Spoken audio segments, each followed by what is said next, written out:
Terima kasih untuk semuanya dan juga saya diberi kesempatan untuk mengisi ini menggantikan Romo Bambang Rudi.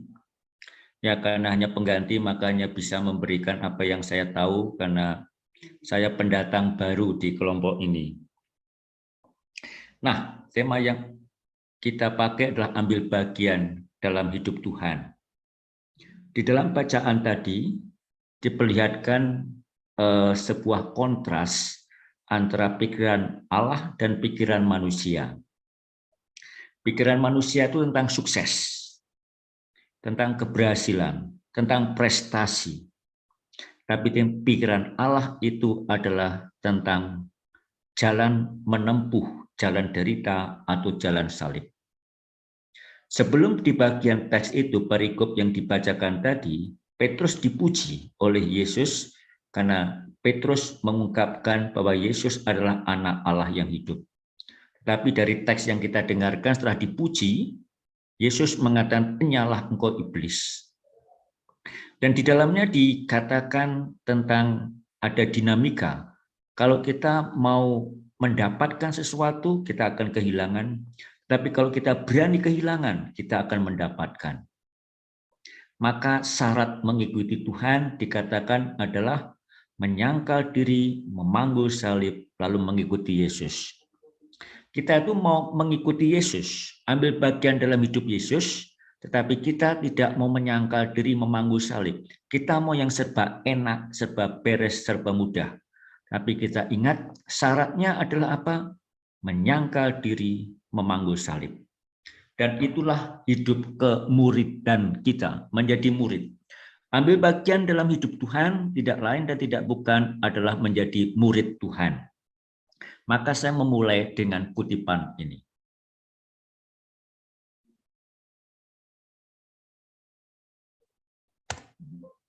Bentar, kok tidak muncul kutipannya. Oh iya. Discipleship, menjadi murid. Menjadi murid itu bukan soal apa yang saya lakukan, apa yang saya kerjakan. Tetapi apa? Tidak lain dan bukan adalah memberi ruang bagi Allah. Sehingga dia semakin memenuhi hidup kita, semakin hidup dalam diri kita. Ibu Teresa mengatakan kalau kita tidak kosong, maka kita tidak akan diisi. Karena apa? Kita seringkali memenuhi hidup kita dengan banyak hal, keinginan kita, harapan kita, ini dan itu. Akibatnya kita tidak kosong. Dan kalau kita tidak kosong, Tuhan tidak akan mengisi kita. Tidak mampu mengisi kita, bukan karena Tuhan tidak mampu, tetapi karena Tuhan menutup, karena kita menutup diri kita dari Tuhan. Maka Ibu Teresa mengalami dan merasakan tentang kekosongan itu. Maka menjadi murid Yesus, ikut ambil bagian dalam hidup Yesus tidak lain dan tidak bukan adalah berani mengosongkan diri. Santo Paulus mengatakan, bukan lagi aku yang hidup, melainkan Kristus yang hidup di dalam diriku. Syarat dasar kemuridan. Dikatakan setiap orang yang mau mengikuti aku harus menyangkal dirinya, memikul salibnya, dan mengikuti aku. Kita mau langsung, tapi Tuhan mengatakan syarat dasarnya adalah sebelum mengikuti Tuhan, kita harus menyangkal diri, memikul salib, dan baru setelah itu baru mengikuti. Ibu Teresa mendapatkan pengalaman itu apa? Panggilannya adalah menjadi terang Tuhan, come be my light. Hasilnya, Ibu Teresa diberi kekosongan, menyangkal diri. Karena apa? Supaya Ibu Teresa mengatakan adalah, kalau saya memberikan terang Tuhan, saya harus tahu apa artinya kosong, apa artinya sepi, apa artinya sendiri. Maka dengan demikian Ibu Teresa diajak untuk keluar dari dirinya sendiri, bukan terang dirinya, tetapi terang Tuhan. Kita itu suka pamer, saya sudah begini, saya sudah begitu, dan kita sudah melakukan ini dan sudah melakukan itu. Jangan-jangan KKIT, ITM juga mengatakan, oh saya sudah begini, sudah melayani di sana, sudah melayani di situ. Betul, baik. Tapi jangan-jangan kita lebih memamerkan diri kita, prestasi kita, usaha kita, kerja keras kita, tapi tidak melihat bahwa di dalam semuanya itu ada Tuhan. Maka berani mengatakan bukan aku, melainkan Kristus. Dan berani memikul salib itu artinya berani untuk mengalami jalan kecil, jalan sempit. Ibu Teresa memakai kata jalan kecil, dan Ibu Teresa belajar dari Santa Teresia kanak-kanak Yesus, yaitu jalan sempit. Dan itulah jalan salib, bukan kisah sukses. Tuhan memanggil aku bukan untuk sukses, tapi Tuhan memanggil aku untuk setia. Dan menjadi setia itu memanggul salib. Karena apa? Dalam kesetiaan itu ada luka, ada derita, ada sakit. Maka ada istilahnya berani keluar untuk masuk. Dalam bahasa Injil tadi dikatakan berani kehilangan untuk mendapatkan. Berani mengosongkan agar diisi. Kehilangan untuk mendapatkan. Berani melepaskan untuk memperoleh. Maka kita diajak bila demikian semakin berani kosong, semakin berani keluar. Dan itu adalah panggilan pengosongan diri, panggilan menanggalkan diri. Dan itu tidak mudah. Kita ingat dalam kisah Injil, Ibu Maria dipuji oleh Elizabeth, dan Elizabeth mengatakan, terpujilah engkau di antara semua wanita. Dan dipuji seperti itu, setinggi itu, apa jawab Maria? Jiwaku memuliakan Tuhan, hatiku bersukaria karena Allah penyelamatku. Bagi Maria, saya tidak penting. Bagi Maria yang penting apa? Tuhan. Maka jangan memuji saya, tapi pujilah Tuhan. Dan itu adalah pengosongan diri, itu adalah menanggalkan diri. Dan itu bertentangan dengan kecenderungan kita. Saya memakai istilah dari Paus Fransiskus, self-referential, mengacu pada diri, berpusat pada diri, narsis. Dan kita ada di situ. Narsis suka bercerita tentang diri kita. Segala sesuatu kita nilai dari apa yang kita anggap enak, benar, dan menyenangkan. Maka jalan kemuridan yang kita tapaki adalah jalan untuk berani keluar dari diri sendiri, menanggalkan diri dan mengikuti Tuhan. Dan itu berarti ikut serta dalam jalan pertobatan atau perubahan hidup. Pusatnya bukan saya, pusatnya adalah Tuhan. Dan karena pusatnya adalah Tuhan, orientasinya ada pada sesama. Maka melayani. Maka Ibu Teresa diberi kekosongan supaya apa? Supaya dia mampu memberikan terang. Dan terang itu tidak lain dan tidak bukan adalah terang Kristus. Maka Ibu Teresa mengajak kita untuk dengan melayani mereka yang termiskin dari yang miskin, untuk apa? Menemukan Tuhan yang hadir tersembunyi. Menemukan Tuhan yang hadir tersamar dalam diri mereka yang menderita, dalam diri mereka yang terluka. Bahkan kita ingat apa yang dikatakan oleh Santo Fransiskus Assisi, semakin seseorang itu busuk, semakin buruk, semakin bau, Tuhan semakin hadir. Nah, kita itu kebalikannya, ingin memandang sesuatu yang serba wangi, serba mewah, serba wow. Dan akibatnya kita terpukul dengan itu, dan kita bisa jadi karenanya tidak mampu menemukan Tuhan. Maka ciri menjadi murid tidak lain dan tidak bukan adalah memanggul salib. Kalau kita berjalan tanpa salib, kalau kita membangun tanpa salib, kalau kita mengakui Kristus tanpa salib, kita bukanlah murid Tuhan. Kita tidak ikut serta dalam hidup Tuhan. Salib adalah identitas kita sebagai pengikut Kristus.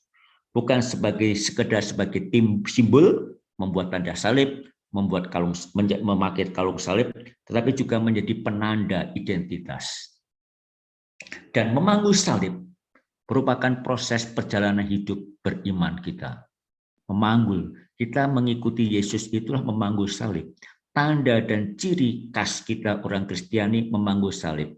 Maka kita berdoa, mengawali doa dan mengakhiri doa dengan tanda salib. Di gereja, di rumah kita memasang salib. Dan itu adalah identitas kita. Tidak hanya identitas, tapi juga merupakan sesuatu yang menandai proses perjalanan hidup kita. Dalam surat Ibrani bab 12 ayat 5-8 dikatakan Tuhan menghajar. Tuhan itu mendidik kita, Tuhan itu membentuk kita, Tuhan itu mengajari kita, Tuhan itu mendewasakan kita, Tuhan itu mengajak kita ikut serta dalam jalan Tuhan dengan apa? Menghajar. Tuhan menghajar orang yang dikasihinya. Ibu Teresa dihajar dengan apa? Pengalaman kegelapan, pengalaman kesepian, pengalaman kekeringan, dan itu mematangkan Ibu Teresa. Bahkan sampai akhirnya dia meminta, Tuhan berilah aku kegelapan yang semakin gelap, kekeringan yang semakin kering. Tuhan menghajar orang yang dikasihinya. Kalau kita tidak mau dihajar, kita akan menjadi anak-anak manja, anak-anak gampang. Maka menghajar menempa kita. Ada ungkapan yang saya sukai, bahkan seringkali sekarang saya masih menggunakan itu sebagai moto hidup saya. Terbentur-bentur terbentuk. Kalau kita tidak berani dan tidak mau terbentur, kita tidak akan terbentuk. Lalu kita memakai ungkapan dari Santo Paulus. Tadi Tuhan mengajar itu dari surat Ibrani. Ungkapan dari Santo Paulus mengatakan justru dalam kelemahan kita dikuatkan. Bacaan liturgi hari ini, bacaan misa hari ini dari surat 2 Korintus, saya mohon maaf saya lupa tadi ayatnya berapa, yang bacaan hari ini mengatakan, justru aku bermegah dalam kelemahan. Paulus mengatakan saya bangga, apa yang saya banggakan, bukan prestasi, bukan ini dan itu, yang saya banggakan adalah apa? Kelemahan saya. Dan justru dalam kelemahan itu saya dikuatkan. Apa artinya ini? Semakin kita sadar akan kelemahan, semakin kita sadar akan kegagalan dan kesalahan kita, semakin kita mau mengulurkan tangan kepada Tuhan. Tetapi semakin saya bangga diri, semakin saya mengatakan, saya bisa ini, saya punya prestasi ini, saya punya berprestasi itu, artinya yang kita tumbuhkan adalah pride, kesombongan, keangkuhan, atau mungkin kepercayaan diri yang terlalu gede. Dan kalau kita terlalu pede, kita tidak butuh orang lain. Kalau kita terlalu percaya diri dan yakin saya baik, saya hebat, saya pintar dan sebagainya, kita tidak butuh Tuhan. Dan Paulus mengatakan justru dalam kelemahan saya dikuatkan. Karena pada saat saya sadar, saya lemah, saya rapuh, Tuhan itu menguatkan saya.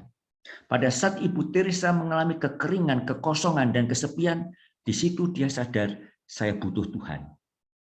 Di dalam latihan rohani Santo Ignatius, ya Ibu Teresa juga belajar itu, dikatakan kekeringan dan kesepian itu diberikan kepada kita, bahkan kekeringan dan kesepian doa itu berani diberikan kepada kita, antara lain adalah untuk mengingatkan kita bahwa akhirnya segala-galanya adalah rahmat.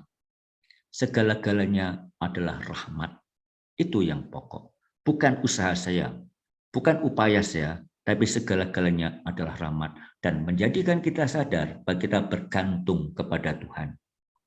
Berani terluka, cinta baru sejati kalau berani terluka. Demikian Ibu Teresa mengatakan, dan berani terluka juga berarti berani kosong. I am nothing, I have nothing, I can do nothing. Itu ungkapan Ibu Teresa. Ibu Teresa yang hebat, terkenal seperti itu, dapat hadiah Nobel, dapat gelar doktor teologi, dapat penghargaan ini dan itu. Apa yang dia katakan tentang dirinya? I am nothing. Saya bukan siapa-siapa kok. I have nothing. Saya nggak punya apa-apa. I can do nothing. Saya tidak bisa berbuat apa-apa. Dan pada saat itu Ibu Teresa sadar bahwa dirinya itu kosong. Dia bisa membuat ini, membuat itu, melayani ini dan melayani itu, dapat penghargaan ini dan penghargaan itu. Kenapa? Bukan karena dirinya, tetapi karena Tuhan. Maka bukan kehendakku, melainkan kehendak-Mu lah terjadi. Seperti pada saat Yesus di Taman Getsemani, ketika dia sedang mengalami kegelisahan, dan Yesus mengatakan, bukan kehendakku, tapi kehendak-Mu. Bukan saya, kehendak saya, keinginan saya, tetapi keinginan dan kehendak Tuhan, itulah yang hendak dibangun. Dan itu adalah jalan salib. Jalan susah, jalan derita, jalan pergumulan, jalan pergulatan. Maka apa yang mau kita bangun? Bersama Ibu Teresa menghidupi semangat Ibu Maria yang berdiri di bawah kaki salib Yesus. Ibu Maria yang berdiri di bawah kaki salib Yesus, apa yang dia buat? Diam. Saya membayangkan ya, kalau seandainya saya berdiri, tidak usah berdiri, jauh dari kaki salib Yesus, apa yang saya lakukan? Misuh-misuh, marah, protes, komplain, kecewa. Itu kalau saya. Ibu Maria diam. Tidak mengatakan apa-apa karena percaya, sudah. Bahkan dalam kegelapan yang paling gelap sekalipun, dalam derita seberat apapun, bahkan dalam kematian, Tuhan tetap ada, Tuhan tetap bekerja. Dan di situ Tuhan yang diam. Maka mengkontemplasikan kedalaman kasih Tuhan. Kerinduan Tuhan akan cinta, kerinduan untuk mencintai, tetapi juga kerinduan untuk dicintai. Dan itulah cinta. Cinta baru sejati kalau berani terluka. Tidak ada kasih yang lebih besar daripada kasih seorang yang menyerahkan nyawanya untuk sahabat-sahabatnya. Itulah kedalaman kasih. Tidak ada kasih yang lebih besar daripada kasih seseorang yang menyerahkan nyawanya.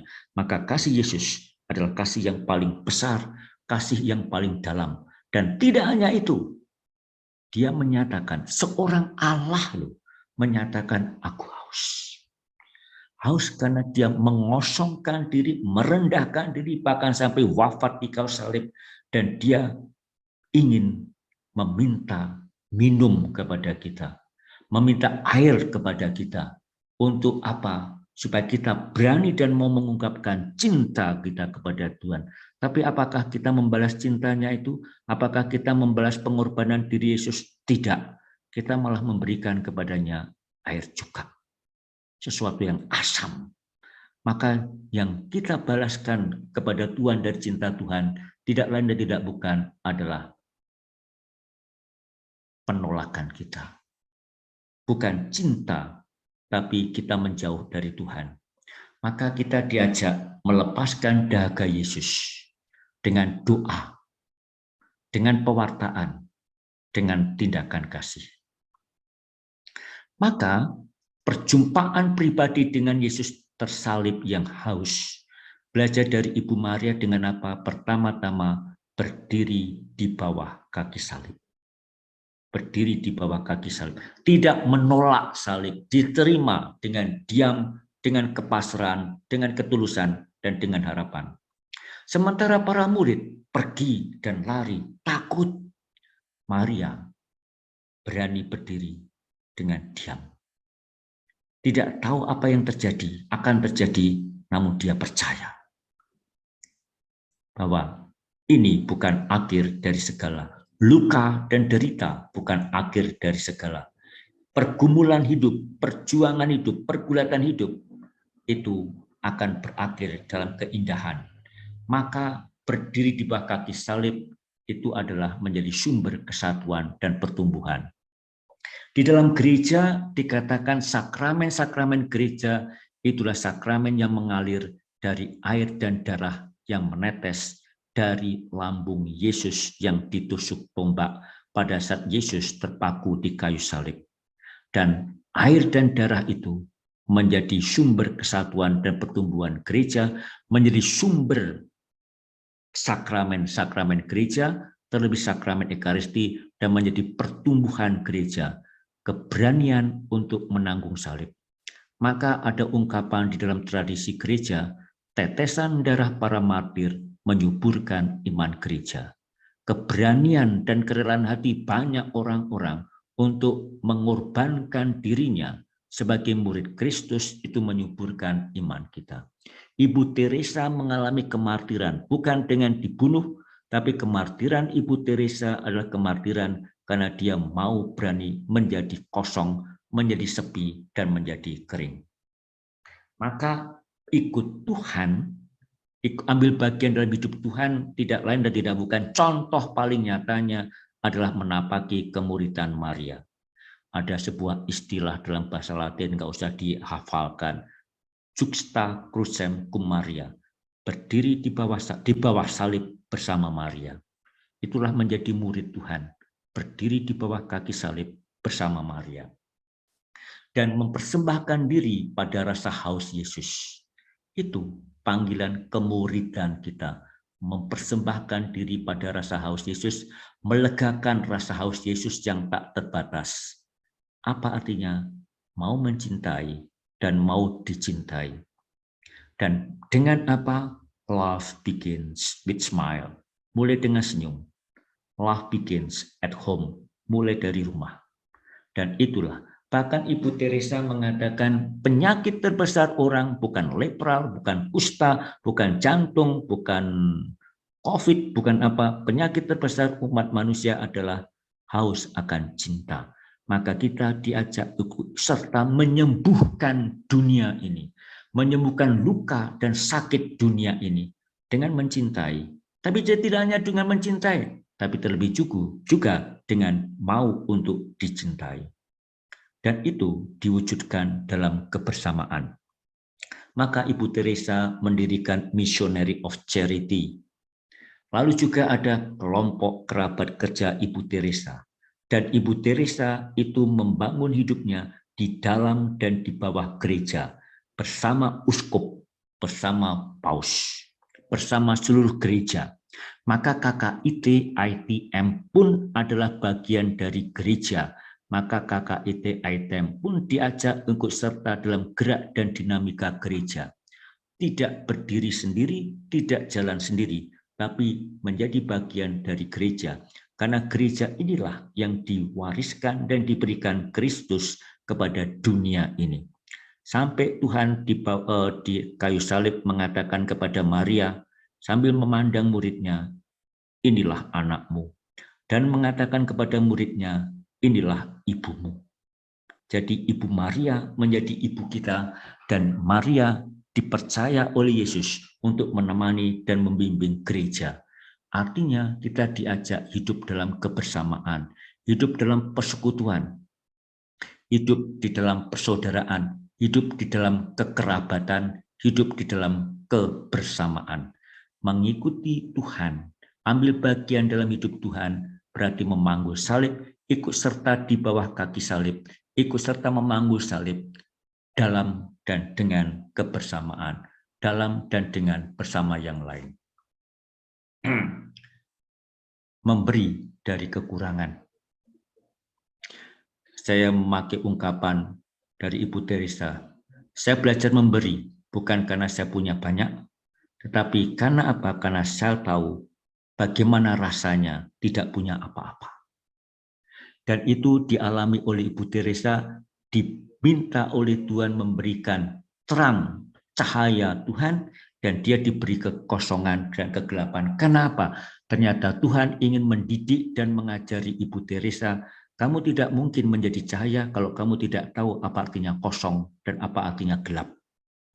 Maka kita juga tidak mungkin melayani dan memberikan pelayanan kasih kepada orang lain kalau kita sendiri tidak pernah merasa apa artinya dan seperti apa rasanya tidak dicintai, seperti apa rasanya tidak punya apa-apa. Kita bisa makan sehari 10 kali dan kita tidak peduli dengan orang lain, membagi makanan dengan orang lain kalau kita tidak tahu apa dan bagaimana rasanya lapar. Bagaimana rasanya 2 hari tidak makan. Maka kita mempunyai prapaskah, belajar berpantang dan berpuasa supaya kita mempunyai pengalaman-pengalaman seperti itu sehingga kita semakin peduli. Bagaimana ya rasanya orang itu lapar? Dan justru karena punya pengalaman itu, kita akan semakin peduli. Maka kita bisa memberi bukan karena kita punya banyak, tapi karena kita tahu sepenuhnya, tahu persis bagaimana rasanya tidak punya apa-apa. Kita bisa membagi makanan kepada orang lain karena kita tahu bagaimana rasanya lapar. Kita bisa berbagi kepada orang lain, memberikan senyum kepada orang lain karena kita tahu apa artinya tak bisa tersenyum. Maka di hadapan Allah kita bukan siapa-siapa, kita tidak punya apa-apa. I'm nothing, I have nothing, I can do nothing. Maka yang penting bukan pemberian diri, tapi bukan pertama-tama materi atau program, bukan, tapi pribadi. Indira Gandhi membedakan antara dirinya dan Ibu Teresa. Indira Gandhi yang pada waktu itu adalah Perdana Menteri India, dia mengatakan, saya melakukan untuk sesuatu, Ibu Teresa melakukan untuk seseorang. Kita ingat sebagai contoh ini, karena kita mau pilpres, mau pemilu. Para politisi itu membuat program, membuat ini, nanti kalau saya jadi presiden, nanti kalau saya jadi anggota dewan akan begini, begini, begini. Apa? Program, materi. Tetapi seorang misionaris cinta kasih tidak program, tapi pribadi, orang. Dan kita terjebak pada janji-janji yang sifatnya program-program itu. Dan jangan-jangan kita terpukau dengan semuanya itu, dan setelah mereka menjadi pemimpin, mereka lupa pada orang. Tapi sibuk dengan program. Tapi akibatnya tidak menyentuh dan menyapa pribadi. Maka Indira Gandhi mengatakan, saya melakukan sesuatu untuk sesuatu, tapi Ibu Teresa membuat untuk apa? Untuk seseorang. Pribadi itu yang penting. Dan itu artinya berani menjadi kosong, berani menjadi tidak berarti, berani jadi miskin. Bukan aku yang hidup, melainkan Kristus yang hidup dalam diriku. Ibu Maria dipuji oleh Elizabeth dan dia mengatakan, jiwaku memuliakan Tuhan, hatiku bersukaria karena Allah penyelamatku, sebab ia telah memperhatikan kerelaan hambanya. Allah yang penting, bukan dirinya. Kita pun diajak demikian. Bukan Ibu Teresa yang penting, Tuhan. Bukan saya yang penting, tetapi Tuhan. Maka supaya dengan demikian kita semakin mau berjumpa dengan Tuhan dan berjumpa dengan pribadi-pribadi. Kita mungkin, Ibu Teresa mengatakan kita mungkin mengenyangkan banyak orang, tapi cukuplah kalau kita mau mengenyangkan satu orang. Mulai dari yang kecil, mulai dari yang sederhana, mulai dari satu dulu.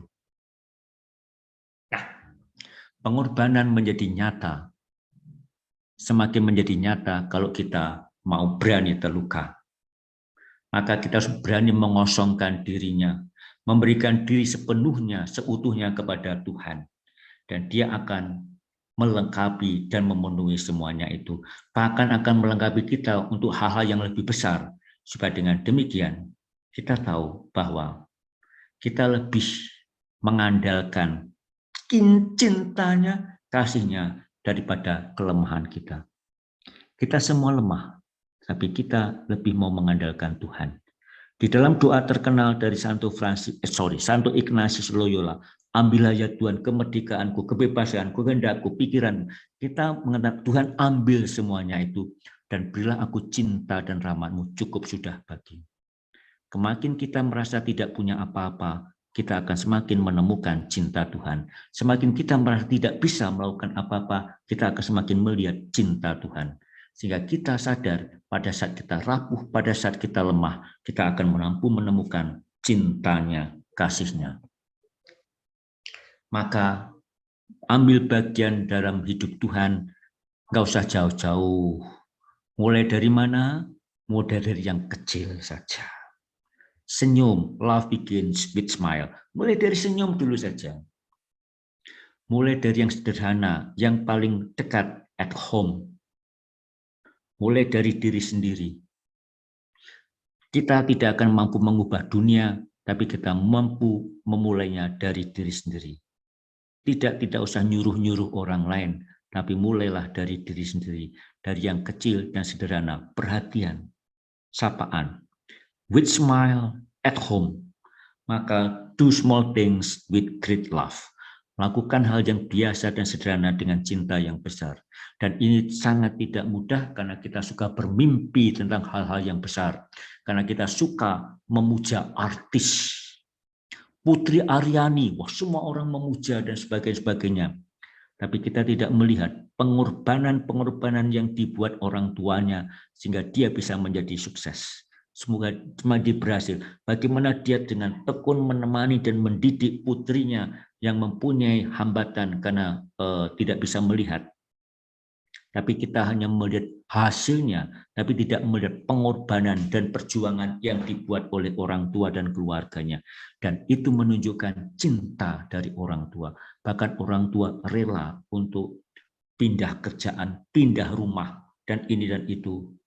Membantu dan menemani Putri Aryani. Dan semuanya itu small things with great love.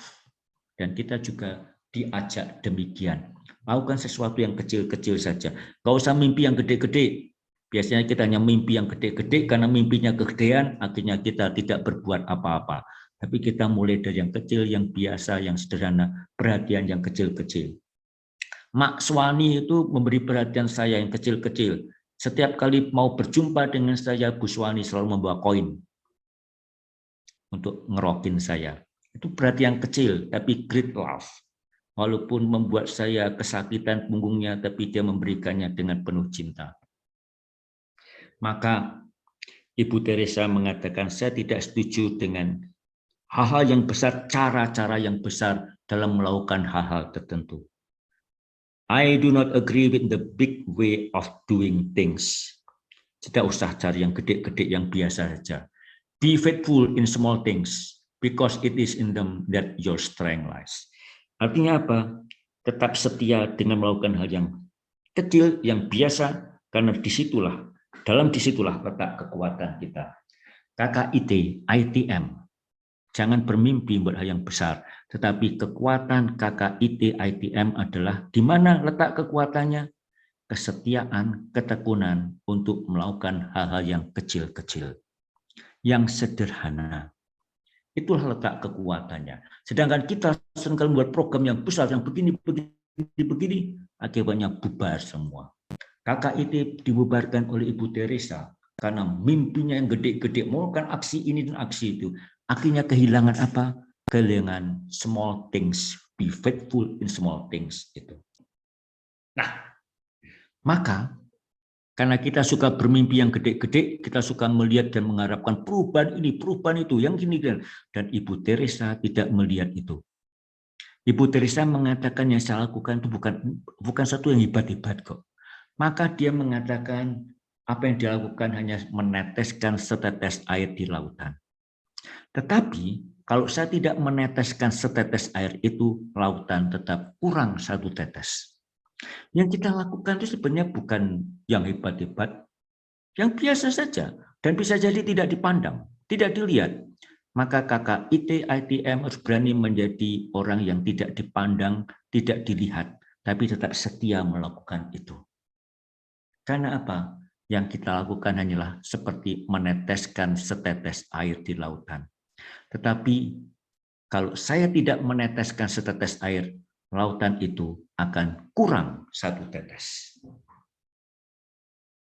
Nah, apa yang dikatakan? Penyerahan diri secara utuh, dengan memberikan diri secara utuh. Karena apa? Tuhan memberikan dirinya kepada kita. Tuhan tidak punya hutang pada kita. Kita punya hutang pada Tuhan. Walaupun Tuhan tidak punya hutang pada kita, Tuhan tidak perlu merasa berhutang budi pada kita. Tidak, Tuhan tidak berhutang budi pada kita. Kitalah yang berhutang budi pada Tuhan.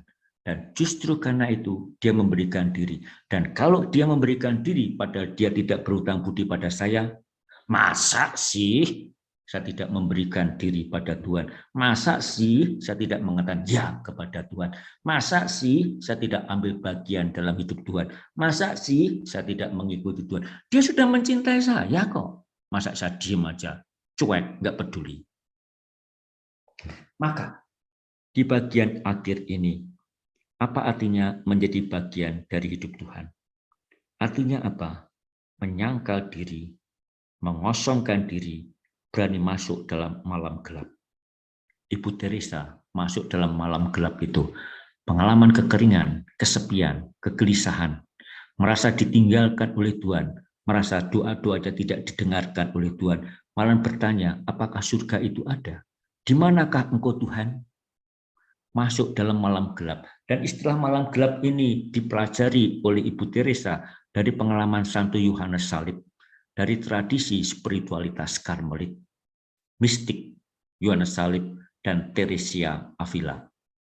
Dan berani menyangkal diri, berani mengosongkan diri, berani mengatakan bukan saya, tetapi Tuhan.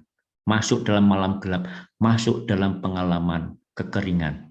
KKIT jangan-jangan dikatakan 4L, lu lagi, jangan-jangan memang Tuhan memberikan itu, karena inilah malam gelapnya KKIT. Dan apakah bertahan? Jangan-jangan KKIT sibuk dengan gelisah, kok tidak ada orang muda, kok tidak ada begini, tidak ada begini. Dan itu sibuk dengan dirinya sendiri, dan jangan-jangan memang Tuhan memberikan itu. Agar apa? Kita dibentuk dan ditempa. Hidup adalah proses, bukan terutama hasil. Sedangkan kita orientasinya hasil. Dan proses itulah proses seumur hidup. Proses seumur hidup. Dan proses itu baru berakhir kalau kita mati. Maka berani hidup dalam ketegangan, ketidakpastian. Dan dalam ketegangan ketidakpastian itu kita diajak sabar dan murah hati. Berani menjadi kecil, berani menjadi rendah hati, berani melakukan hal yang biasa dan sederhana, dan tidak mencari kepuasan diri. Cara bertindaknya salib. Dalam spiritualitas aku haus. Arah pelayanannya kepada mereka yang termiskin dari yang miskin. Landasannya percaya akan penyelenggaraan ilahi.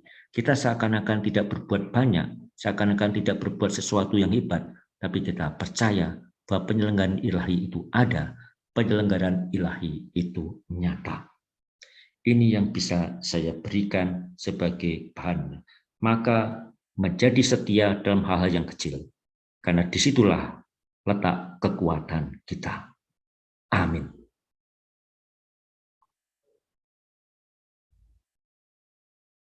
Ya, terima kasih Romo Kris.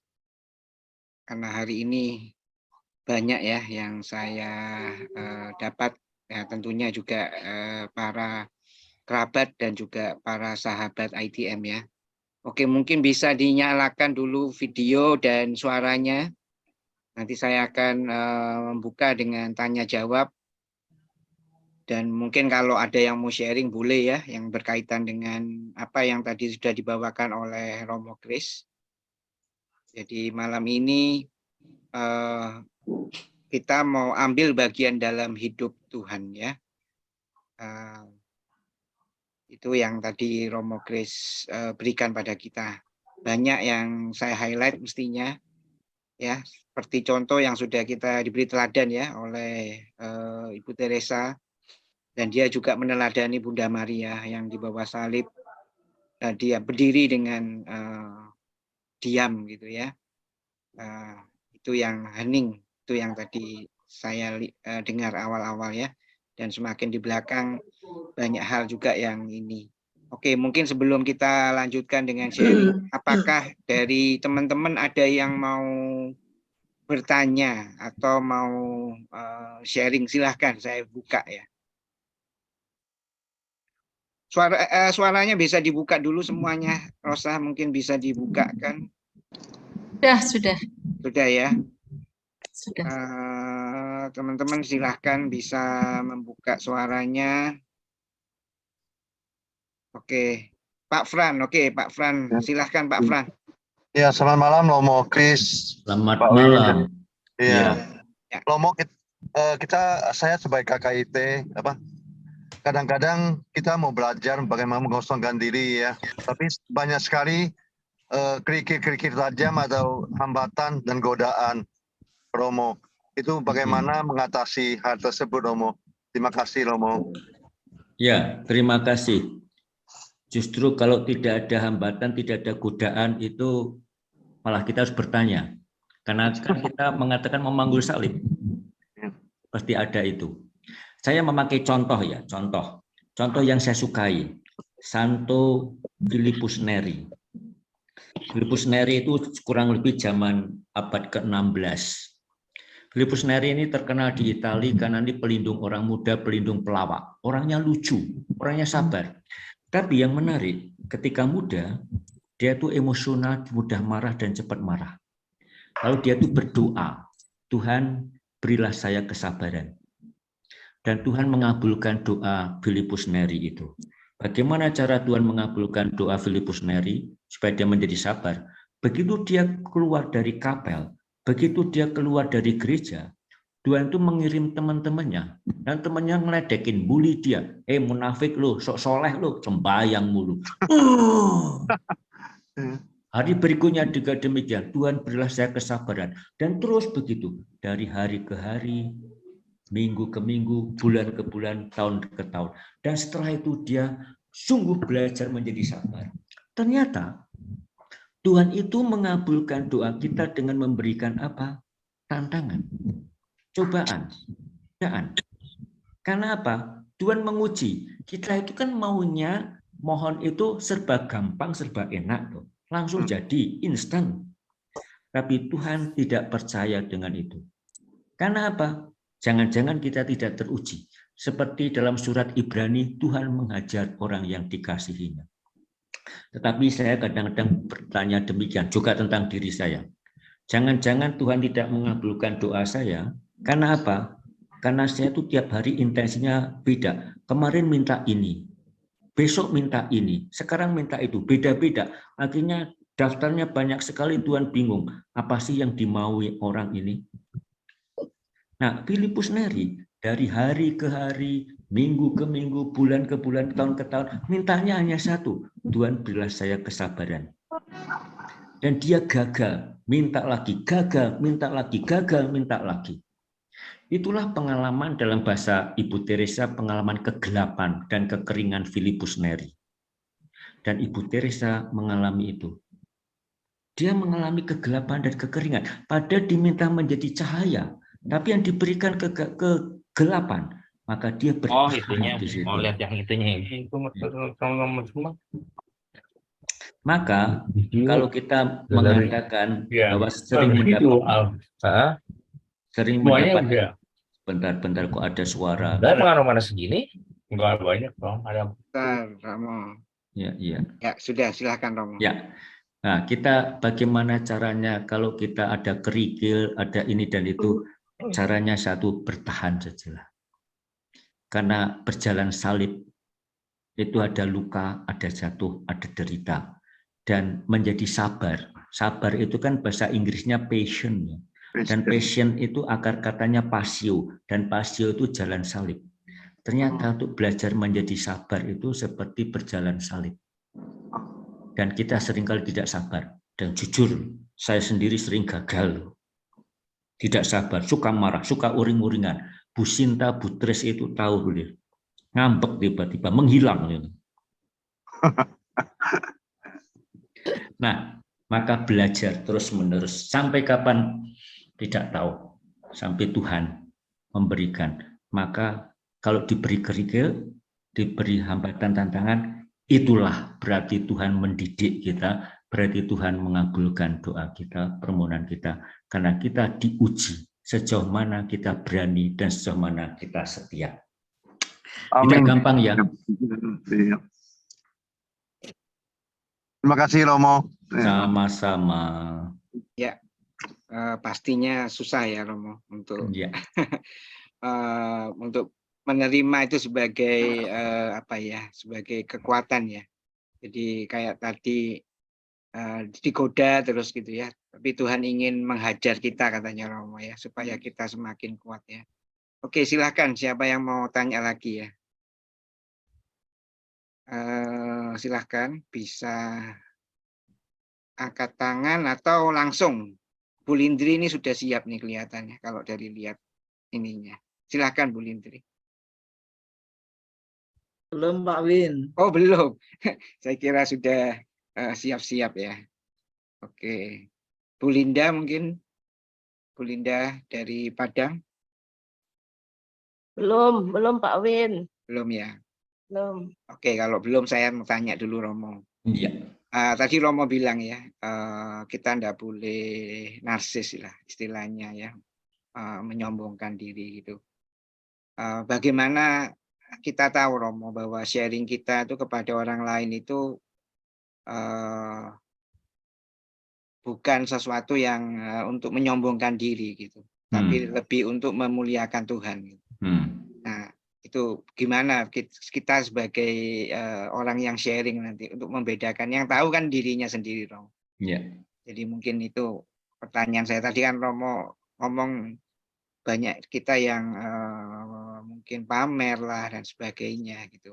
Nah ini yang menjadi kecil, menjadi apa namanya tidak berarti, itu yang sulit ya. Tapi kalau sharing itu kan kadang ya bisa saja ya timbul seperti yang tadi yang saya utarakan itu Romo. Nah, bagaimana membedakannya Romo? Sederhananya demikian, saya memakai contoh saja ya. Kalau saya sharing, karena saya Romo ya, oh saya itu sebagai Romo, kalau benar-benar saya, karena saya begini, saya begitu, itu narsis. Tetapi kalau saya sharing mengatakan, saya itu sebenarnya sebagai Romo itu banyak membuat kesalahan. Saya sering membuat kegagalan. Sebenarnya saya tuh bisa saja saya dikeluarkan. Bisa saja saya tuh nggak bisa apa-apa. Tapi kok masih ya diberi kesempatan ya. Saya kalau melihat teman-teman saya di seminari, kadang-kadang heran, kok yang pintar-pintar pada keluar ya. Sedangkan yang tinggalnya kayak gini. Maka di situ saya melihat, oh iya ya, bukan saya kok, bukan prestasi saya kok. Sekian tahun menjadi imam itu rasanya saya tuh malu. Karena apa? Saya masih seperti ini. Rasanya saya nggak pede. Tetapi saya akhirnya bisa melihat dan percaya, ya sudah, saya jalani. Maka Ibu Teresa tidak pernah bercerita tentang dirinya sendiri. Tidak mengatakan MC ada sekian. Membuat komunitas di sini, melayani ini dan sebagainya. Tapi apa yang diceritakan oleh Ibu Teresa, yang diceritakan adalah orang lain. Bayangkan Ibu Teresa bercerita sedang naik bus. Lalu ada pengemis yang ikut di bus itu. Lalu pengemis itu bertanya, apakah kamu Ibu Teresa? Iya. Boleh enggak saya membayarkan tiket busmu? Karena apa? Karena supaya setidak-tidaknya seumur hidup saya pernah sekali berbuat baik kepada suster, pernah sekali membayari tiket bus suster. Nah, itu yang diceritakan. Dia Ibu Teresa tidak menceritakan saya gini, tapi menceritakan orang itu. Ada orang yang miskin, lalu dia dikatakan beberapa hari belum makan. Lalu Ibu Teresa mendengar itu, dia mengajak seorang suster MC membawakan beras kepada keluarga miskin itu. Dan ini keluarga Hindu. Tapi apa yang dilihat oleh Ibu Teresa, beras yang mungkin hanya berapa kilo atau berapa liter itu dibagi dua. Lalu Ibu Teresa tanya, loh mengapa kamu bagi dua? Tetangga saya Muslim itu juga belum makan. 3 hari belum makan. Maka yang diceritakan Ibu Teresa bukan saya membagi beras loh. Saya membawa beras loh. Tapi yang diceritakan Ibu Teresa adalah orang itu loh. Betapapun sudah sekian hari belum makan, saya bawain beras. Dia tidak mengambil sendiri, memakannya sendiri, tapi dia mau berbagi kepada orang lain. Nah, sharing ini adalah sharing yang tidak bercerita tentang diri saya, tapi sharing bercerita bagaimana orang miskin itu mempunyai keterbukaan dan mempunyai kasih yang lebih besar. Jangan-jangan orang-orang miskin itu lebih mempunyai kasih daripada orang yang kaya. Jangan-jangan orang miskin itu lebih mempunyai kasih dan pedulian daripada kami romo-romo yang ngakunya bergaul kemiskinan tapi nyatanya tidak miskin ini. Hidupnya terjamin, fasilitasnya terlengkapi. Maka yang diceritakan adalah bagaimana kita melihat tangan Tuhan yang bekerja lewat orang-orang. Bukan saya membagi beras, saya begini, saya begitu, dan sebagainya. Tapi bagaimana orang-orang yang kita jumpai dan kita layani itu menampakkan dan menunjukkan sesuatu. Kalau kita bercerita, saya begini, saya begitu, itu masih narsis. Tapi kalau kita bercerita tentang orang lain, bagaimana orang lain itu bertumbuh dan berkembang dalam kasih. Kenapa nanti aja? Maka di situ kita melihat bahwa sharing kita itu bukan sharing yang dari tentang diri sendiri, tetapi sharing kita adalah tentang kasih dan bagaimana Tuhan menunjukkan dan menyatakan kasih itu. Memang tidak mudah, tidak mudah. Kita masih cenderung bercerita tentang diri kita sendiri. Seakan-akan saya itu hebat, seakan-akan saya itu baik, seakan-akan saya itu bisa begini dan begitu, seakan-akan begitu, itu masih bisa muncul. Maka kita selalu mohon, Tuhan, ajarilah saya agar kalau saya sharing, saya tidak bercerita tentang diri sendiri. Maka sebelum bersharing mungkin berdoa seperti, Tuhan ajarilah saya supaya saya tidak bersharing tentang diri saya sendiri, tapi supaya saya bersharing tentang Engkau yang tumbuh, yang hidup, dan menggerakkan kami semua. Maka belajar, jujur saya sendiri belum sungguh bisa loh. Saya masih belajar juga loh. Kadang-kadang saya masih suka narsis, masih suka membanggakan diri, apalagi Yesuit itu kan dosanya sombong. Masih terlalu sok pede, sok hebat, sok pinter. Begitu, Winardi. Nggak gampang ya? Ya, belajar terus. Romo. Tentunya sulit, Romo, makanya saya tanya, Romo. Oke, terima kasih, Romo. Oke, silahkan teman-teman yang mau sharing atau bertanya. Rosa ini mungkin. Ya, baik. Terima kasih, Winardi. Terima kasih, Romo Kris. Saya mau tanya tentang kosong ya tadi. Itu untuk yang kosong itu berkaitan dengan total surrender ya kalau yang saya lihat kaitannya, dan Ibu Teresa mempunyai semangat yang ditimba dari Ibu Maria yang tidak hanya total surrender tetapi juga ada loving trust dan juga ada cheerfulness. Nah, untuk yang tadi yang kosong sudah jelas dan memang tidak mudah juga.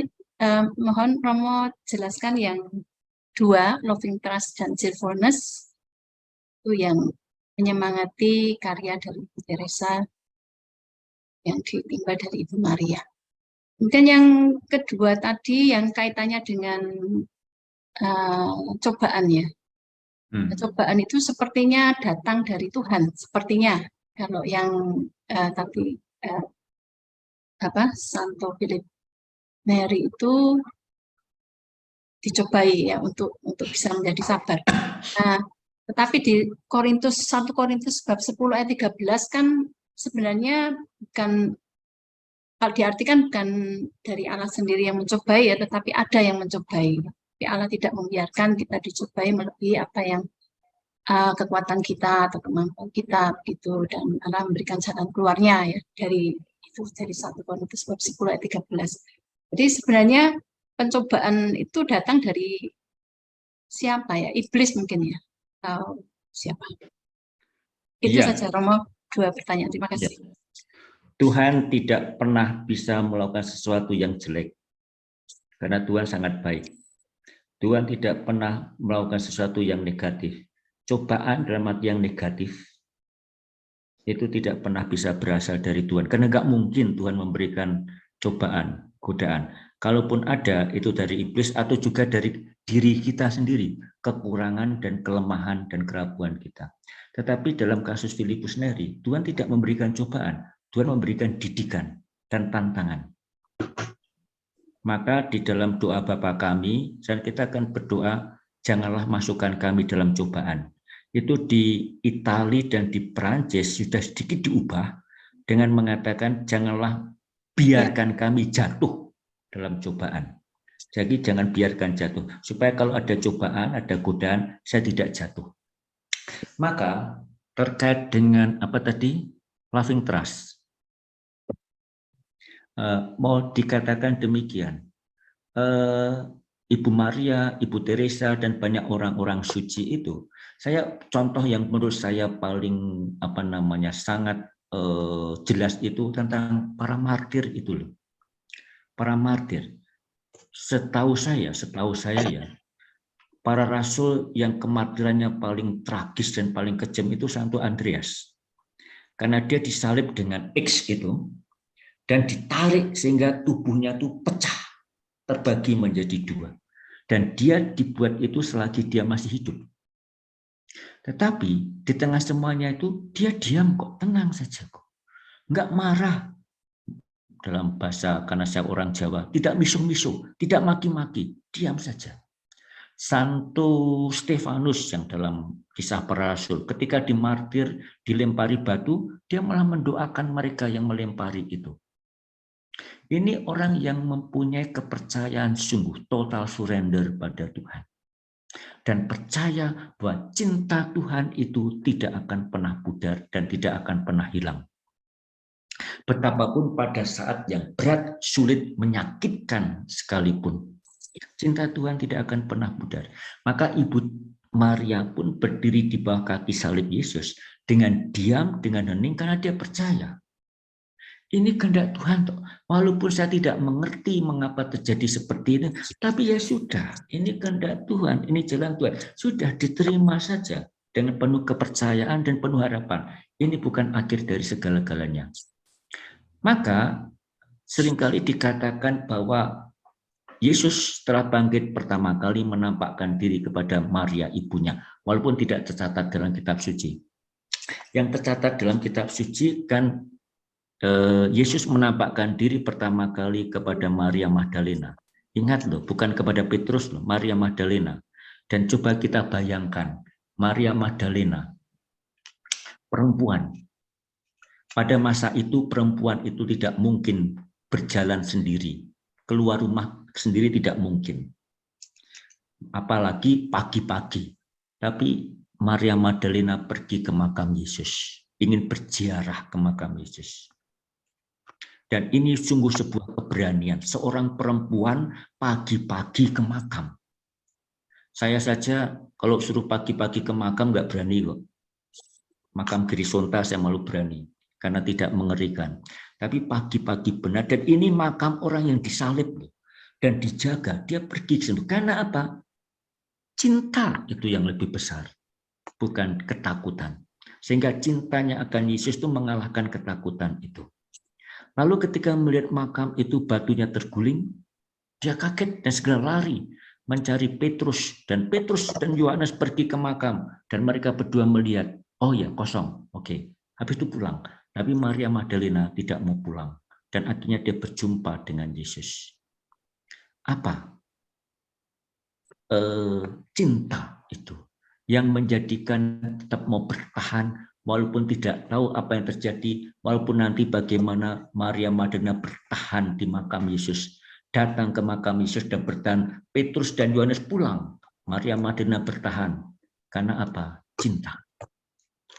Cinta itu yang menjadikan dia bertahan, walaupun dia tidak tahu.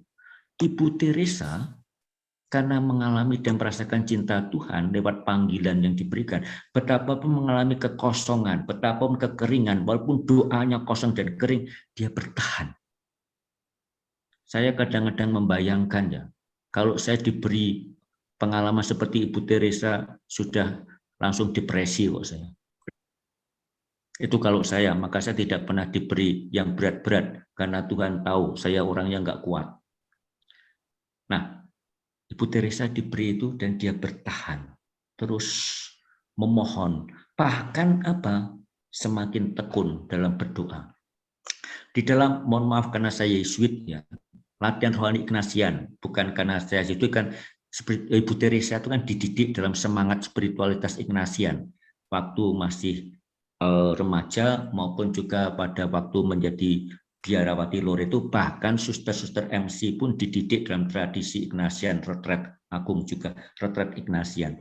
Dikatakan demikian, pada saat orang sedang mengalami kekeringan, kesepian, kekosongan, bahkan dalam hidup rohani, apa yang perlu dibuat? Menambah doa, tidak mengurangi, menambah. Nah, saya itu belum sungguh bisa sebetulnya. Artinya bertahan dan terus bertahan. Maka Ibu Teresa malah memohon, berilah saya kekosongan yang makin kosong, berilah saya kekeringan yang makin kering. Maka artinya apa dengan semuanya itu? Tidak lain dan tidak bukan. Cinta itu yang menjadikan orang bertahan. Cinta itu yang menjadikan orang mau untuk memberikan diri. Maka apa namanya? Maria Magdalena demi cintanya yang besar kepada Tuhan, dia mau ke makam. Dan Ibu Teresa demi cintanya yang besar kepada Tuhan, dia mau untuk terus-menerus memberikan diri. Dan dari semuanya itu bertahan, dan daya tahannya apa? Cinta itu. Dan karena cinta itu, Ibu Teresa tetap bisa tersenyum, tetap gembira. Saya tuh sedih ya. Sedihnya apa? Kalau saya ketemu orang, kelihatan melihat wajah saya, orang mengatakan, Romo capek ya. Saya tuh sedih. Duh, kok kelihatan sekali wajah saya ini. Ibu Teresa tidak pernah menunjukkan wajah capek, wajah lelah. Dia tetap bisa tersenyum. Saya membayangkan seperti, mohon maaf, seperti Paus ini. Saya kalau melihat foto Paus atau video Paus kok selalu tersenyum, selalu ramah. Dan itu saya mengatakan, ini loh orang yang tingkat kesuciannya gede loh. Saya tuh kok sangat sekali baper ya, moody ya.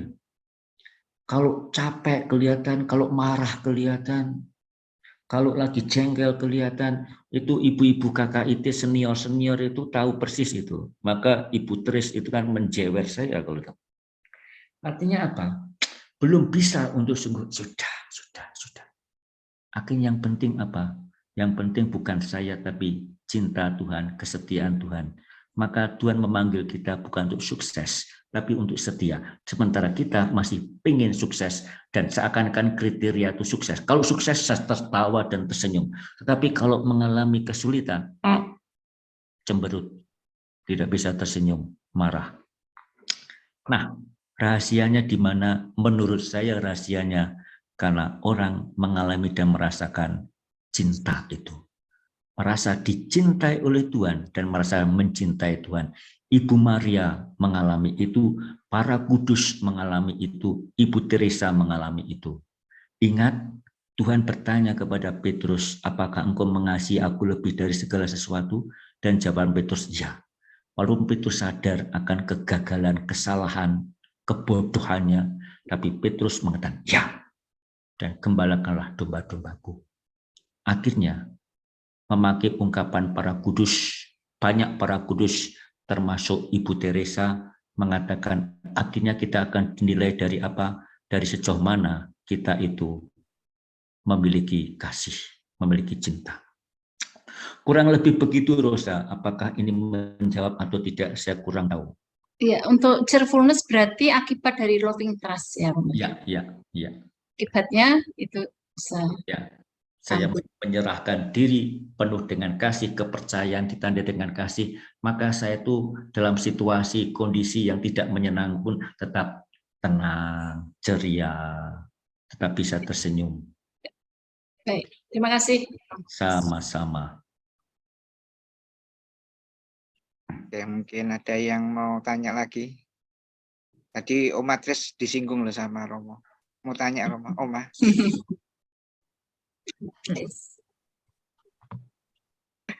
Ya, oke. Atau mau sharing Oma, silahkan. Enggak ya? enggak. Ya, oke, silahkan kalau mau bertanya ya. Ini ada siapa yang mau bertanya nih?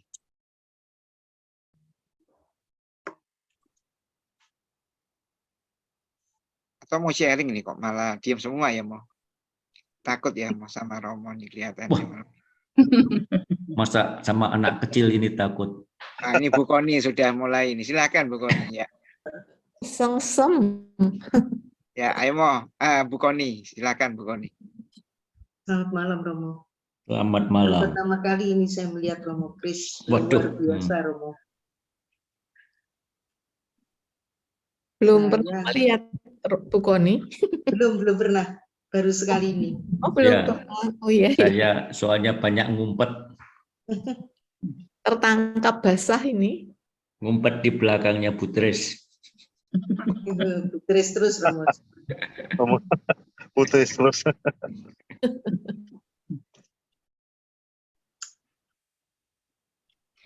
Yaudah, saya mau tanya Romo. Oh, ini Margo, Omar. Oma, Oh, Mak, aduh, Oma. grogi Bentar, ya. Bu Koni kok. mau tanya masih. Oh, Enggak, Sebentar. Oh, silakan. masih begini ya. Silakan Bu Margo dulu, silakan. Oma kok. Oma Tris. Tris. Oh, Oh, Oma Tris ya, ini temannya Romo nih, teman iya. kita. Yang ngumpetin. Saya disinggung terus Romo. Yang Ya, oke. mengejar-ngejar. Ya, silakan. begini Romo, kan kita diajarin kalau dalam kita melayani, kita mencoba melihat Yesus dalam diri orang itu. Nah, kalau Yesusnya banyak, saya bingung. Yang mana yang dipilih? Kan Yesusnya pada saat itu kan banyak Yesus, seperti contohnya di Wisma Sahabat Baru itu kan ada orang yang betul-betul membutuhkan tempat, tapi kita punya visi misi bahwa orang yang demensia itu nggak bisa kita layanin. Itu memang saya tahu susternya itu sering, bahkan ada yang pernah menangis lah ceritanya kalau menangani orang seperti itu. Nah, saya melihat Yesus dalam diri perawat. Saya melihat Yesus dalam diri si opa ini. Saya juga melihat keluarganya. Memang betul-betul dia itu membutuhkan. Tapi bahwa waktu kita mendirikan Wisma itu kan kita sudah komit bahwa kalau demensia itu yang parah, itu kita nggak bisa melayani. Nah itu saya bingung tuh Romo, milih Yesusnya banyak. Tapi pada akhirnya yang saya jalani itu saya memilih bahwa mengeluarkan, karena ya itu tadi bahwa sejak itu berdiri kan kita tidak bisa menangani orang yang demensia yang parah. Salah nggak? Butris. Oh, kalau Butris itu masa Butris salah? Saya begini Butris. Setiap orang itu kan citra Allah. Demikian di dalam ajaran gereja kita. Setiap orang kan citra Allah. Setiap orang itu diciptakan menurut gambar dan rupa Allah. Kalau dikatakan Yesusnya banyak, ya memang. Jadi setiap orang itu menghadirkan wajah Allah. Dan semakin lengkap semua orang, semakin banyak semua orang, kita akan semakin mampu menemukan, oh Allah itu seperti itu ya. Kalau saya hanya melihat Butris saja, Butris itu citra Allah. Tapi kan hanya sekian persen dari wajah Allah. Nah, maka semakin Yesusnya memang banyak macam-macam, betul. Karena semakin kita melayani dan menjumpai banyak orang, kita akan semakin diperkaya dan diperteguhkan. Oh Tuhan juga begini, Tuhan begitu. Nah, sekarang persoalan kita adalah demikian. Kita tidak bisa menyelesaikan semua masalah. Toh kita itu mempunyai keterbatasan kemampuan, waktu, sarana, ini dan itu. Kita punya keterbatasan. Maka kita tidak mungkin menyelesaikan semua masalah. Kan itu siapa itu penulis yang sering mengkritik Ibu Teresa, Christopher Hitchens atau siapa, saya mohon maaf lupa. Karena kalau spontan saya tidak ingat. Ini pengetahuan lama saya waktu saya diajari Ibu Teresa di blog B itu. Dia kan mengkritik Ibu Teresa dengan mengatakan, apa sih yang dibuat Ibu Teresa itu? Apakah menyelesaikan masalah kemiskinan di Kalkuta? Enggak. Ibu Teresa membuat ini, membuat itu, orang miskin tetap banyak kok. Buat ini untuk kampung kumuh tetap banyak tuh. Apa sih jasanya Ibu Teresa? Enggak ada. Tapi bagi Ibu Teresa bukan itu kok. Yang penting adalah berbuat sesuatu. Bahkan Ibu Teresa mengatakan, kalaupun hanya satu orang saja, sudah cukup. Nah, kita mempunyai keterbatasan, dan keterbatasan itu kita mengakui dengan jujur ketidakmampuan kita. Misalnya Butris mengatakan demensia tidak bisa. Kenapa? Ya tidak mempunyai kemampuan. Mungkin nanti kalau sudah diajarin oleh Amel itu saya tidak tahu apakah bisa. Tetapi kita sadar, saya tidak mungkin melayani semua, tidak mungkin. Saya tidak mungkin melakukan ini dan melakukan itu apa? Tidak mungkin. Saya ingin berkarya di sana, di sini, ya enggak mungkin. Maka yang pokok adalah jujur pada diri sendiri. Saya akan berusaha membuat sedemikian rupa, sebaik mungkin apa yang saya bisa, supaya saya mampu menemukan wajah Tuhan. Tapi saya sadar, saya tidak akan mampu menemukan wajah Tuhan yang utuh. Kita hanya bisa menemukan wajah Tuhan yang utuh dan penuh besok kalau apa? Kalau kita sudah masuk surga. Selama kita di dunia kita sulit. Dan juga sulitnya karena begini, seringkali kan kita lebih suka melihat kekurangan orang. Oh, dia punya kekurangan ini, kekurangan itu. Akibatnya apa? Akibatnya kita sulit menjumpai wajah Yesus pada orang. Saya lebih suka melihat, oh Butres tuh gini, galak dan sebagainya. Mohon maaf ya Butres. Akibatnya apa? Saya sibuk dengan galaknya Butres itu, tapi tidak melihat dalam diri Butres itu ada Tuhan. Dan Tuhan menunjukkan apa? Nah, kita sibuk dengan kekurangannya. Kita sibuk dengan kegagalan dan kesalahannya. Lalu kita nyecer dengan kesalahan orang lain. Lalu kita akibatnya orang yang bersalah itu habis, hancur karena apa? Didedes, disalah-salahkan terus. Dan saya merasa saya punya pengalaman juga seperti itu. Maka kita diajak adalah kita maunya, idealnya melayani semua orang, tapi itu omong kosong. Kita hanya bisa melayani mulai dari satu orang saja. Maka love begins at home. Mulai dari satu orang saja. Satu orang dulu saja. Dan semakin kita menjumpai banyak orang, semakin kita mampu mengenali wajah Tuhan. Dan kita sekarang ini sebenarnya dibantu dengan media. Saya membaca ini, melihat itu, dan melihat wajah Tuhan. Saya nonton Putri Aryani dan terkagum dengan suaranya. Anak itu bisa nulis lagu, dan lagunya dalam bahasa Inggris loh, bukan lagu ala dangdut koplo dan sebagainya. Itu lagunya bagus dan hebat, mendalam. Dan saya mengagumi. Dan saya mengagumi dengan melihat Tuhan itu luar biasa ya. Maka tidak hanya mengagumi Putri Aryani, tapi mengagumi Tuhan yang ada di balik itu.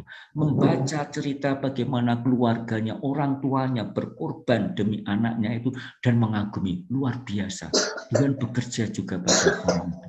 Betapapun saya tidak melayani dia secara langsung, tapi mendengar sharing dan kesaksiannya, saya melihat Tuhan yang maha baik, Tuhan yang penuh cinta. Maka wajah Tuhan itu memang macam-macam, Putris. Karena apa? Setiap dari kita menghadirkan wajah Tuhan, dan wajah Tuhan yang saya hadirkan dalam diri saya itu hanya 0,0 sekian persen dari wajah Tuhan yang sebenarnya. Semakin kita mengenal dan menjumpai semakin banyak orang, wajah Tuhan akan semakin komplit dan semakin utuh dan semakin luas dan semakin besar. Maka semakin mengenal banyak orang, maka KKID jangan menjadi tertutup. Semakin mengenal banyak orang, kita akan semakin mengenal wajah Tuhan. Tetapi dalam hal melayani Tuhan, kita hanya bisa mulai dari yang satu dulu, yang kecil dulu. Demikian Putris. Putris itu dulu yang ngajarin saya, kok malah bertanya pada saya. Luar biasa. Pura-pura ya mungkin Romo. Dia, Tapi dia, ini lagi saya. galau mungkin Romo, karena memang beberapa kali saya dengar Putris lagi curhat tentang orang yang demensia ya, yang kemarin. Ya, maka Putris mau healing dulu. Ya. Sama Puswani. Sudah punya ini kok rasanya, sudah ada pemecahannya katanya Putris ya. Oke, terima kasih Putris. Jadi tidak bisa menyenangkan ya semua Yesus yang ada ya. Kita harus memilih gitu ya. Oke, mungkin tadi Bu Koni, silahkan Bu Koni. Belum sempat ya. Terima kasih Romo, selamat malam semuanya. Selamat malam. Ya, malam. Tadi kalau saya mendengarkan ulasan Romo memang luar biasa. Mengenai Bu Teresa, Romo sendiri sudah luar biasa dengan kerendahan hatinya. Dengan menyatakan saya kok tidak bisa, padahal Romo sudah bisa. Mungkin mengenai itu Romo, tadi Romo menceritakan soal Maria Magdalena yang luar biasa. Pagi-pagi benar berani ke kuburan.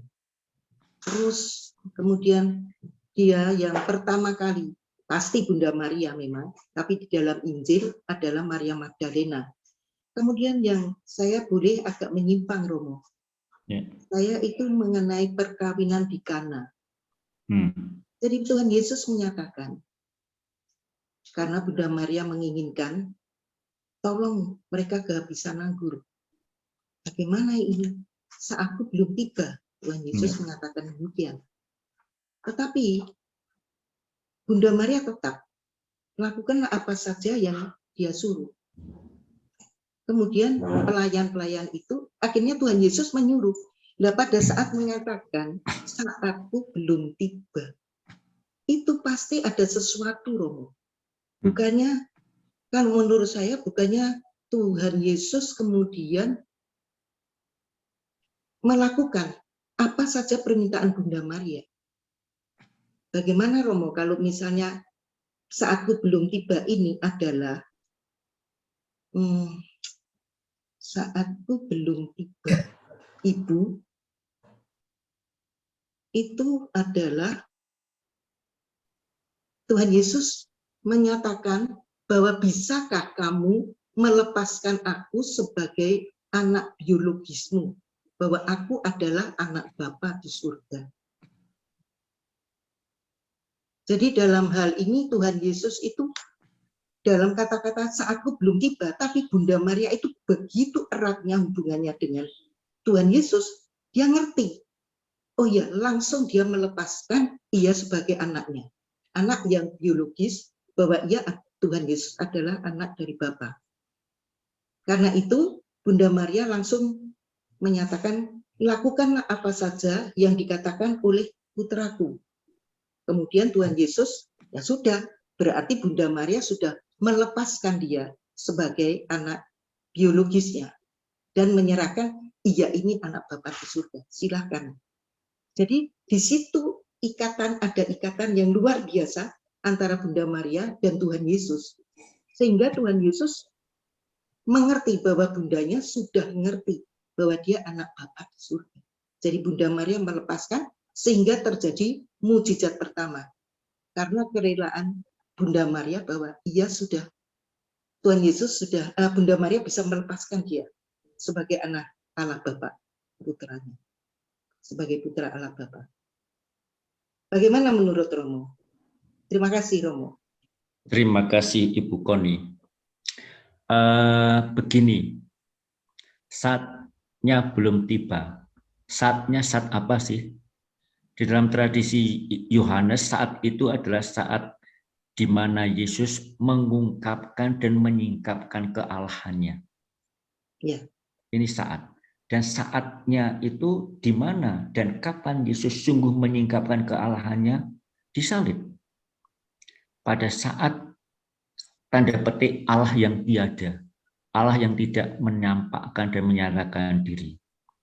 Maka saatku belum tiba itu sebenarnya hendak mengatakan bahwa begini, bagaimana dan di mana Yesus membuat mukjizat, bagaimana dan di mana Yesus tidak mau membuat mukjizat.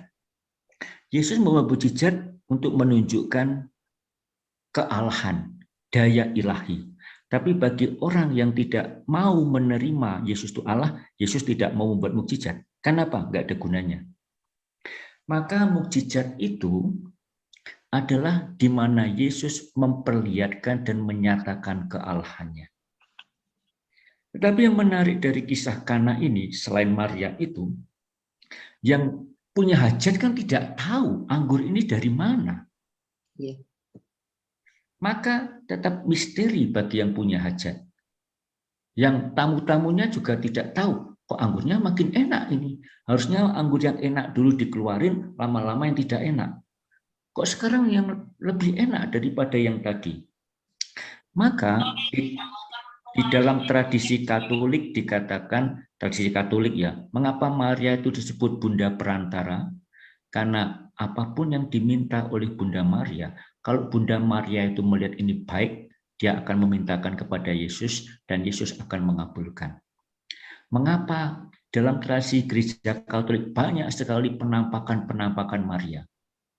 Ini baru saja kemarin Paus menyetujui untuk menetapkan proses Suster Lucia, salah satu dari 3 anak yang mendapatkan penampakan di Fatima untuk diproses beatifikasi. Nah, ini kamu menunjukkan Maria itu menampakkan diri di Lourdes, Fatima, di Guadalupe, dan di banyak tempat lagi yang saya tidak hafal persis. Disitulah Maria itu untuk menunjukkan Dia ingin mengantar orang sampai kepada Yesus. Maka ada ungkapan per Mariam ad Yesus. Maria mengatakan pada pelayan, lakukanlah. Isi airnya dan lakukanlah. Jadi setelah itu Maria pergi mengundurkan diri. Kenapa? Yesus yang sekarang akan berkarya, bukan saya. Jadi Maria juga enggak cerita-cerita seperti ibu-ibu zaman sekarang. Itu anakku loh, wah anakku begini-begini. Maria diam saja. Karena yang penting bukan mukjizatnya, yang penting bagaimana daya ilahi itu berkarya dan daya ilahi itu bekerja. Maka dikatakan saatku belum tiba, Yesus mau mengatakan saat penyataan kealahan itu belum tiba, karena ini belum saatnya. Di Injil Yohanes beberapa kali disebut saatnya belum tiba. Yesus pergi karena saatnya belum tiba. Karena saat untuk sengsara itu belum tiba. Tetapi di sini Yesus perlahan memperlihatkan tentang kealahan. Dalam Injil Markus, Matius, Lukas, beberapa kali Yesus membuat mukjizat. Tentu yang dikatakan pertama kali di Kana, Yesus memperlihatkan kealahannya, dimensi dan daya ilahi dalam dirinya. Dan di situ kita diajak untuk melihat betul seperti dikatakan Ibu Koni, Maria tidak lagi menempatkan Yesus sebagai anak biologisnya, Maria menempatkan Yesus sebagai Allah. Dan Maria hanya mengantar, silahkan. Ini anggurnya habis. Lalu Yesus mengatakan, Bu, saatku belum tiba, isi air itu. Dan setelah itu Maria pergi ke belakang karena Maria mengatakan, sudah, itu urusan dia, bukan urusan saya. Maria tidak memaksa Yesus, tapi Maria memberi kesempatan kepada Yesus untuk menampakkan daya ilahi itu. Dan ini menjadikan bagi kita sebuah teladan bahwa apa?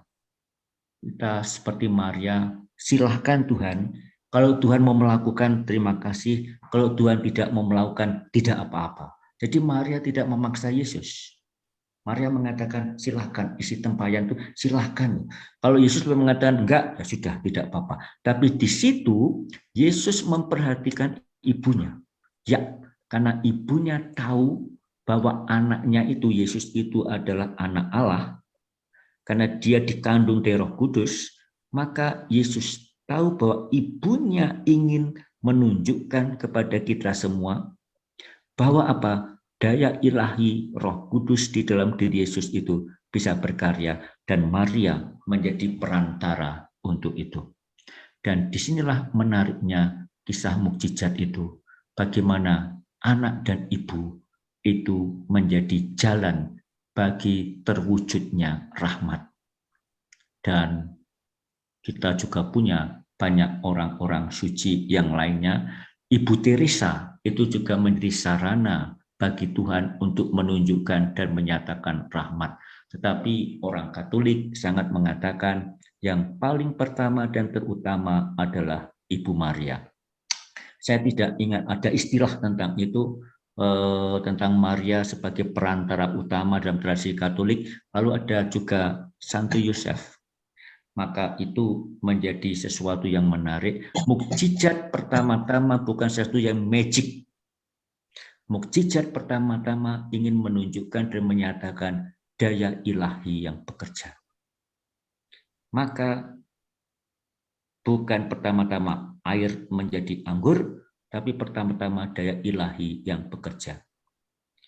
Kalau saya minum anggur itu bukan karena saya bisa membuat mukjizat, karena ada orang yang ngasih anggur. Maka disitulah yang terjadi. Maka kita melihat bahwa orang suci, tidak hanya Ibu Maria, Ibu Teresa, dan banyak orang-orang suci yang lain, ini sarana yang dipakai oleh Allah untuk menunjukkan dan menyatakan bekerjanya rahmat. Tentu ada Ibu Teresa, tentu ada Santo Fransiskus Assisi, dan banyak orang lain yang muda, misalnya Beato Carlo Acutis, yang sedang dalam proses menjadi Suster Lucia dari Fatima itu. Tetapi kita percaya sebagai orang Katolik, perantara yang paling utama dan paling dekat dengan Yesus sebagai sarana penyataan hadirnya rahmat adalah Ibu Maria. Dan di Kana ditunjukkan itu. Kurang lebih begitu Ibu Koni. Moga-moga ini menjawab. Terima kasih Romo. Sangat Sama-sama. menjawab. Terima Ya. kasih.